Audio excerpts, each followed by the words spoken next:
Let's talk about cycloalkanes, right?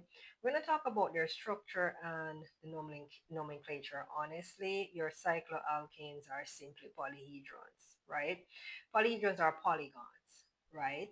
So your triangle, your square, your pentagon, your hexagon, these are all examples of cycloalkanes, right? But clearly, in organic chemistry, I can't name this triangle and I can't name this square.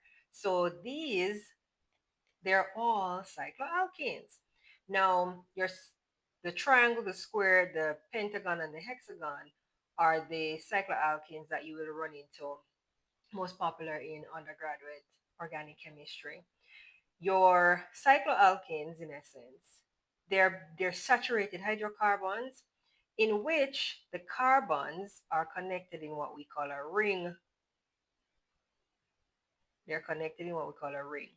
So your triangle, your square, your regular polygons, they are ring structures. So anything that is a cycloalkane is considered to be a ring structure, right? It's not a straight chain or open chain like a regular alkane, right? Now, your cycloalkanes are always drawn as line angle formulas, which is what is shown here, right?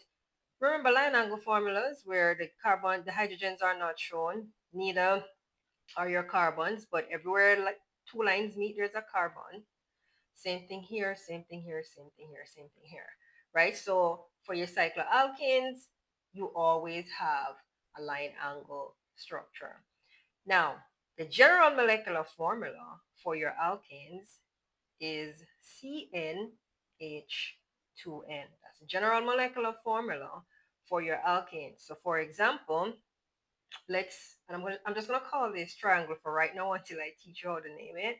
So for your triangle, let's get the molecular formula here. I have one, two, three carbons, right? That's C3. Now remember, or if you've forgotten, go back and look at my video on line angle structure. Here, there's a hydrogen, because remember your carbon needs to have four bonds. There's a hydrogen here, there's two here, and there's also two here. So that's two, four, six. Sorry, one, two, three, four, five, six. So that's C3H6, which is CnH2n. So that's the general molecular formula. Now, in order to name, right, the nomenclature for your cycloalkanes is pretty simple, right? Basically, all you're going to do is you're going to add the word cyclo to the open chain alkane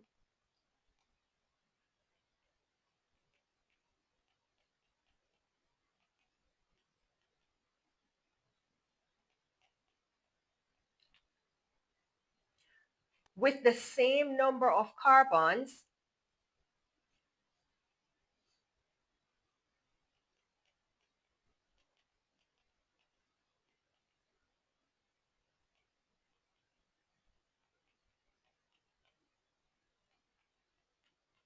something I forgot to mention to you, as it relates to your polygons, your triangle, your square, and your hexagon, I forgot to point out that the number of sides, so the number of sides of the polygon equals the number of carbons in the ring structure. So a triangle has three sides, three carbons. A square has four sides, four carbons, okay? So let's go back to how you name. So let's say we wanted to name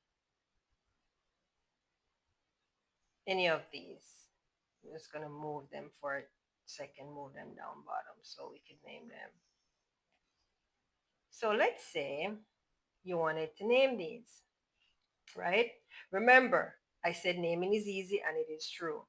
All you're doing is adding the word cyclo to the open chain alkane containing the same number of carbons.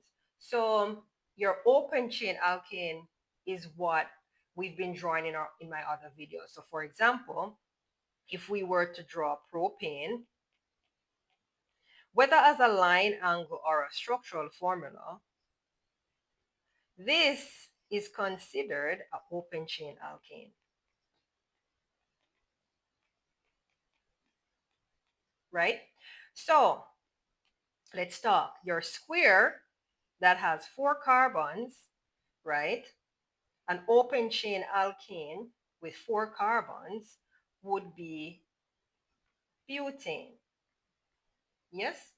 So let's draw that. Let's draw the open chain with the 4 carbons. 1, 2, 3, 4. That is butane, right? That's my open chain alkane, right? Butane. So if we go back to my square, I have 4 carbons. So remember, all you do to name is add cyclo to the open chain alkane with the same number of carbons as your ring structure. So my ring structure has 4 carbons, right? My open chain has 4 carbons, and my open chain alkane with 4 carbons is called butane.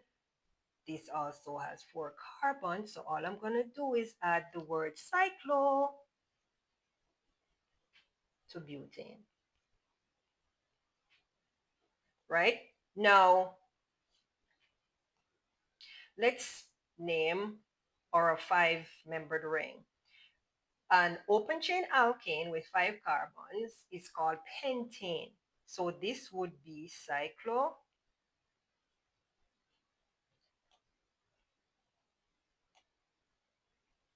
cyclopentane. This is 6-cyclohexane. All right. So just remember your polygons, and you would have learned polygons sometime in your life before now, high school or somewhere. Your triangle, your square, your hexagon, your pentagon, all of those are cycloalkanes. Anything that is a ring structure is called a cycloalkane, right? Your triangle, the square, hexagon, pentagon. So anytime a name begins with cyclo or has cyclo before that parent name, you know you have a ring structure. I did go ahead and write down here the definition for what a cycloalkane is, and just remember how to name them. It's simple. Cyclo right before the open chain alkane. Just add cyclo to the open chain alkane with the same number of carbons as the ring. And that's it. In my next couple of videos, I'll talk to you about how to name your cycloalkane if you have substituents. Of course, I didn't think life was going to be this easy. All right, so we'll do that in the next couple of slides, but rules, that's it. Once you follow rules, you'll be great. I'm going to teach you how to do that in the next couple of slides.